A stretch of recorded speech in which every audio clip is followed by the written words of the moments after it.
자, 일단은 삼각 방정식, 부등식 그냥 같이 설명을 할 건데요. 이 방정식, 부등식은 그래프를 이용해서 문제를 푸는 게 좀 현명한 방법이지 않을까 싶고, 여기 나와 있는 내용 쭉 한번 읽어보시면 됩니다. 얘처럼 삼각 함수가 포함된 방정식을 삼각 방정식이라고 한다. 뭐 당연한 말이고.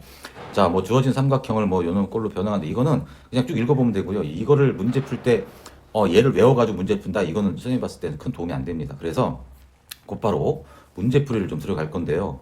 일단은요, 보세요. 뭐냐면, 세타의 범위가 0에서 2파이까지 해서 삼각방정식의 근의 개수를 구하고 근의 합을 구하니까 근을 구하라. 이 얘기야. 똑같은 얘기입니다. 그래서 일단 이 코사인 세타의 제곱이라고 하는 이 녀석에다가 1 마이너스 세타 제곱을 대입을 할 수 있어야 된다. 그러면 사인 세타에 관련된 식으로 표현되겠지, 그치? 그래서 사인 세타 제곱 더하기 5의 사인 세타 더하기 1은 0이다. 그래서 이제 예쁘게 한번 정리해 보시면 2의 사인 세타 플러스 5의 사인 세타에다가 2에다가 1 더하니까 3 되는 거 맞죠? 그죠? 이렇게 나왔을 겁니다. 그러면 양변 마이너스를 곱해 주셔서 이렇게 5 사인 세타 마이너스 3 이퀄 0이다. 물론 사인 세타를 치환을 하는 방법도 있어. 하지만 이건 간단한 거니까 그냥 곧바로 다이렉트로 한번 해보자고요. 이 1에다가 얘는 뭐가 될까요? 3, 1 해주시면 어떻게 되나? 안 되지, 그지? 이러면 안 되고 안 되지? 자, 그럼 여기는 2라고 3 하면 되겠어. 그치? 빼기 더하기 이렇게 이제 인수분해가 될 거란 얘기죠. 그래서 2에 사인 세타 더하기 1에다가 사인 세타 빼기 3 이퀄 0 이렇게 될 거란 얘기예요. 그래서 사인 세타라고 하는 것은 마이너스 2분의 1 또는 3이 된다는 얘기인데 얘는 탈락이 되는 거죠. 사인 세타 값은 우리가 그래프를 그려서 확인했었던 것처럼 이렇게 생겨서 플러스 마이너스 1 사이값 플러스 마이너스를 포함한 사이값일 수밖에 없기 때문에 얘가 된다 이 얘기입니다. 자, 그렇다면 선생님이 얘를 좀 크게 한번 그려볼게요. 크게 한번 이렇게 한번 크게 한번 그려봤습니다. 그러면 지금 세타의 범위가 0에서 2파이까지니까 주어진 그래프는 여기까지가 될 거란 얘기고 사인 세타가 마이너스 2분의 1이래요. 그럼 마이너스 2분의 1은 여기 어디 이렇게 있을 겁니다. 그죠? 요때가 마이너스 1이니까요. 그럼 우리의 관심은 바로 얘하고 얘가 되신다라는 얘기예요. 그래서 일단 근은 몇 개가 나온다라는 거, 2개가 나온다라는 것은 확실한 사실. 그리고 근의 합을 구하래요. 근의 합을 구하라고 했는데 이 근을 실제로 구해서 더해도 답은 나와요. 하지만 이런 방법도 있어요. 어떤 방법? 자, 요 정 가운데를 한번 생각을 해봐요. 자, 요때 근을 알파라고 놓고 요때 근을 베타라고 한번 해볼게요. 그러면 이 정 가운데는 바로 알파와 베타의 중점이 된다는 얘기예요. 그래서 알파 더하기 베타를 뭘로 나눠요? 2로 나눈 녀석이 바로 요때 x 값이 될 것, 세타 값이 될 것이다. 그런데 우리는 알아요. 뭘 알아요? 여기가 2분의 파이, 여기가 파이, 여기가 2분의 3파이, 여기가 2파이. 즉 얘가 2분의 3파이가 된다라고 하는 사실을. 그래서 알파 더하기 베타는 바로 뭐가 된다? 3파이가 된다. 이런 식으로 우리는 문제를 풀 수가 있다는 얘기입니다. 그래서 근의 합은 바로 3파이가 되는 거예요. 두 근이 뭔지는 몰라도 이렇게 합은 구할 수 있다. 뭐 실제로 근은 구할 수도 있습니다. 자, 어떻게 구합니까? 마이너스 2분의 1이요? 그럼 2분의 1 되는 값도 마찬가지로 대칭성이 있기 때문에 요때가 바로 뭐가 되는 거예요? 30도가 되는 거죠. 그러니까 6분의 파이가 됩니다. 그러면 요때는 뭐가 되는 거죠? 파이에서 6분의 파이를 뺀 거죠? 괜찮습니까? 그러니까 6분의 5파이가 될 것이고 그럼 요 값은 뭐가 되는 겁니까? 파이에서 6분의 파이를 더한 거죠.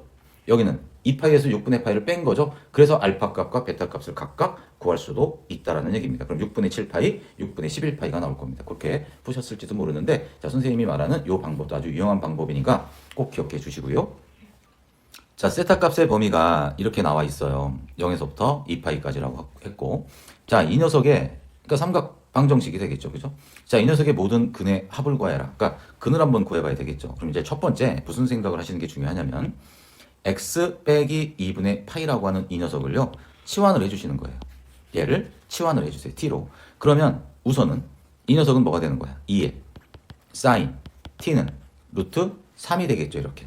맞죠? 그러면 사인 t는 2분의 루트 3이네요. 잠깐만. 2분의 루트 3? 60도네? 이렇게 단순하게 접근을 하면 안 됩니다. 왜냐하면 뭐 그 말이 틀렸다는 얘기가 아니고 당연히 60도가 2분의 루트 3이죠. 자, 선생님이 항상 그래프를 이용하라고 했습니다. 그리고 이 조건이 나와 있단 말이죠. 그러면 지금 x값의 범위가 0에서부터 어디까지? 2파이까지래요. 그러면 여기는 지금 t값의 범위를 구하고 싶은 것이거든요. 그러면 각 항을 2분의 파이를 빼주세요. 2분의 파이를 이렇게. 그럼 x 빼기 2분의 파이 이렇게. 자, 여기서도 또 2파이에서 2분의 파이를 빼주시는 것입니다. 그럼 얘는 2분의 3파이가 되겠네요. 맞죠? 그래서 t 값의 범위는 결론은 마이너스 2분의 파이에서 어디까지다? 2분의 3파이라고 하는 이 범위에서 자, 요 삼각 방정식을 풀어주신다라는 얘기입니다. 그렇다면 실제로 이제 그래프를 한번 그려보시는데 그럼 그래프는 어떻게 그릴 수 있을까요? 당연히 마이너스 2분의 파이가 여기 어디 있을 거란 말이죠. 그리고 2분의 파이, 2분의 3파이 여기 어디 있을 거란 말이죠. 맞죠? 그러니까 그래프는 여기까지만 그리셔야 된다는 얘기입니다. 아시겠죠? 자, 그래서 결론은 어떻게 되는 것일까요? 여기 이제 이렇게 올라갔다가 이렇게 해서 딱 끝나버리는 거죠. 이렇게. 그리고 얘는 여기서 또 딱 끝나버리는 거죠. 이렇게. 그러면 이 범위에서 t라고 하는 이 범위에서 그러니까 얘는 t축이 되는 거죠. 결국 뭐가 되는 거예요? 2분의 루트 3이니까 어디가 될까? 2분의 루트 3이니까 여기 어디가 2분의 루트 3 될 거 아니겠냐 이거지. 괜찮죠? 그러면 실제로 요 값이랑 요 값이 바로 근이 되신다라는 내용입니다. 그럼 당연히 60도 있을 때니까 3분의 파이가 바로 요 값을 만족하는 근이 되는 것이고 그럼 여기서 또 여기가 뭐였었죠? 2파이였었죠? 2파이에서 3분의 파이를 또 빼면 되는 거 아니겠냐 이거죠. 괜찮죠? 그래서 결국 얘는 뭐가 되는 것이냐면 3분의 2파이가 될 겁니다. 괜찮습니까? 그러면 우리는 지금 무슨 값이? t값이 3분의 파이 또는 3분의 2파이가 됐다는 얘기거든요. 괜찮아요? 그러면 우리의 목적은 x값을 구하는 것이니까 다시 풀어주세요. 이해되셨죠? 그럼 3분의 파이 x 빼기 2분의 파이가 3분의 2파이 그래서 x값은 뭐가 나온다? x값은 6분의 5파이가 하나 나오고 또는 6분의 7파이가 나온다. 알겠죠? 그래서 두 녀석을 더하니까 2파이가 된다라고 하는 게 정답이 되시겠습니다.